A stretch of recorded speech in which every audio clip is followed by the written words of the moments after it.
En Côte d'Ivoire, la reprise du travail après les fêtes de fin d'année vont bon train. Certains Ivoiriens formulent des vœux pour la prospérité de leur pays, d'autres attendent à des meilleures conditions de vie.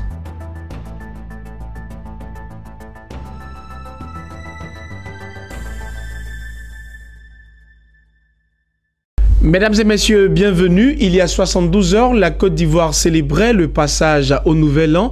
L'année 2019 a été accueillie dans le recueillement et la gaieté.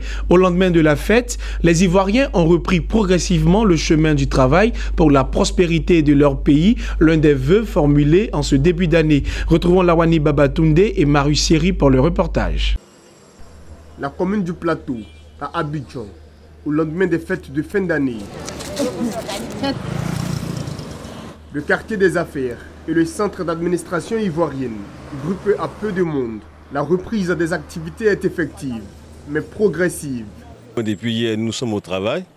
C'est vrai qu'on n'a pas affiché complet, mais 75% des travailleurs étaient déjà là. Voilà. Donc aujourd'hui, tout le monde est là et les choses se passent bien. La reprise est, je ne veux pas dire un peu timide, mais je pense que ça va. Parce que nous sortons d'une ancienne année à une nouvelle année, donc vous voyez, un peu lent, mais ça va. La reprise est effective, ça il faut le dire. La reprise est effective parce que vraiment là, on est en train de travailler sur un projet qui est très important. C'est comment est-ce que la Côte d'Ivoire pourra vraiment être enclenché le système de l'émergence réellement. Et puis, quelles seront les retombées que l'État de Côte d'Ivoire pourra voir de manière pragmatique dans les différents foyers. C'est un peu ça, essayer de reculer un peu la pauvreté, puis vraiment lutter pour qu'on ait moins de chômeurs en Côte d'Ivoire. On a effectivement travaillé le 2.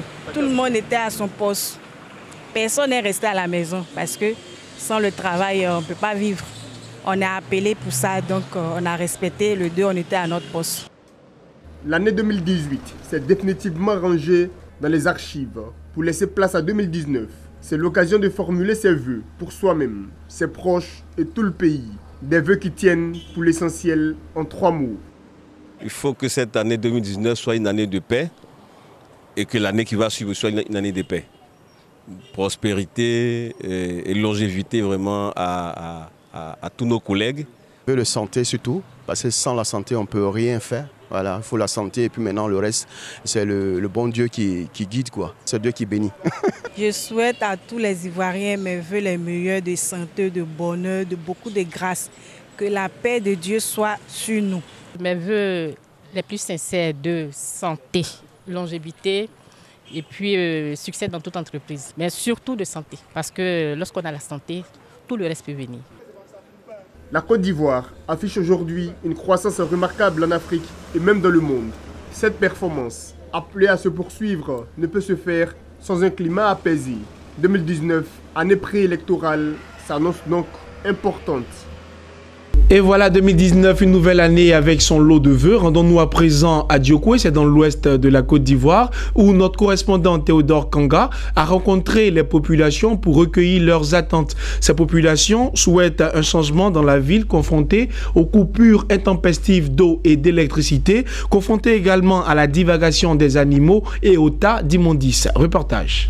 Situé à 450 km d'Abidjan dans l'ouest de la Côte d'Ivoire, Diokwe, ville carrefour, veut s'inscrire parmi les meilleures villes du pays, vu la densité de ses habitants et son potentiel économique. Fort de ce constat, les populations souhaitent pour cette année 2019 que tout ce qui ternit l'image de cette coquette ville, notamment la divagation des animaux, les coupures intempestives d'électricité, de l'eau, ces routes impraticables et les tas d'immondices dans les quartiers, trouvent une solution au grand bonheur des populations qui y vivent.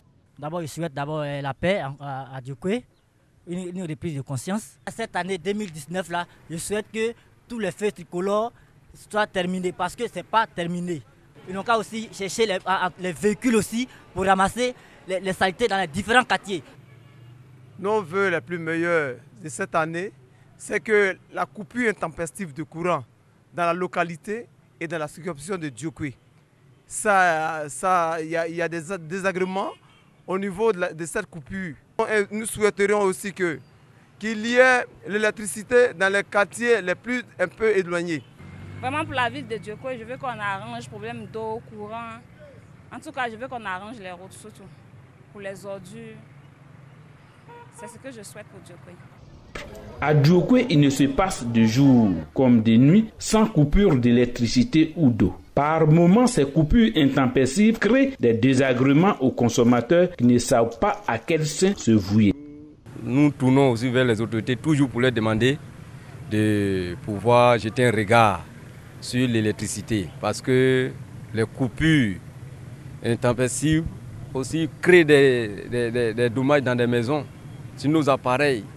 Alors aujourd'hui, nous demandons à aux autorités de faire face à tout cela pour que nous puissions aussi avancer dans cette année 2019. Nous avons d'énormes difficultés aujourd'hui. Alors, je vais citer un peu des lignes. Concernant les routes de notre ville, la ville de Diokwé est grande. Et une ville où il y a assez de sous-quartiers, il n'y a pas de route qui mène dans ces sous-quartiers. Et lorsque nous voulons emprunter ces taxis, les taxis refusent d'aller dans ces villes, dans ces quartiers parce qu'il n'y a pas de route. Au niveau de notre très belle commune, qui est d'ailleurs le carrefour d'entrée de l'Ouest, c'est-à-dire qu'on transite par le Guémon pour aller au Cavalier et au Tompi, que nous puissions annihiler la divagation des animaux. Ces animaux traînent dans la rue, ces animaux n'ont pas une trajectoire définie, ces animaux créent des désagréments à tous ceux qui sont dans les quartiers les plus reculés, notamment au niveau de l'électricité. Cette année, j'aimerais que la divagation des animaux cesse dans ma commune et surtout l'insalubrité. Il faut que les autorités, les gouvernants et les gouvernés sachent que la santé est précieuse. Donc il faudrait également qu'on cesse de salir les endroits parce que ça nuit à la santé. Surtout que l'insalubrité cesse dans la ville de Diokwé. Nous avons besoin d'un pays émergent. Dans un pays émergent, seule la santé peut privilégier cela. La divagation des animaux dans la ville de Diokwé crée souvent des accidents sans que les propriétaires ne soient inquiétés. Ces bêtes déambulent majestueusement dans les artères de la ville, au mépris des populations et au grand bonheur des propriétaires qui s'en moquent. Les nouvelles autorités de la ville de Diokwé doivent prendre les dispositions pour que cette situation prenne fin, afin d'entrer dans le train de l'émergence en 2020. Pour 2019, le gouvernement kényan prévoit une croissance économique de 6,2% contre 6% sur l'ensemble de l'année 2018. L'économie kenyane a enregistré une croissance de 6% au troisième trimestre 2018 contre 4,7% durant la même période en 2017, selon des données rendues publiques le 31 décembre dernier par l'Office national de la statistique. Rendons-nous à présent au Rwanda où le produit intérieur brut a enregistré une progression de 7,7% durant le troisième trimestre de 2018, grâce notamment aux bonnes performances des secteurs de l'industrie et des services, selon des données publiées par l'Institut national de la statistique. Cette progression met l'économie du pays des 1000 collines sur la bonne voie pour atteindre le taux de croissance de 7,2% projeté pour l'ensemble de l'année 2018. Selon lui, le gouvernement table sur un taux de croissance de 8% en 2019. Voilà, c'est ici que prend fin ce journal. Merci de nous avoir suivis et merci de rester sur la chaîne panafricaine d'information économique.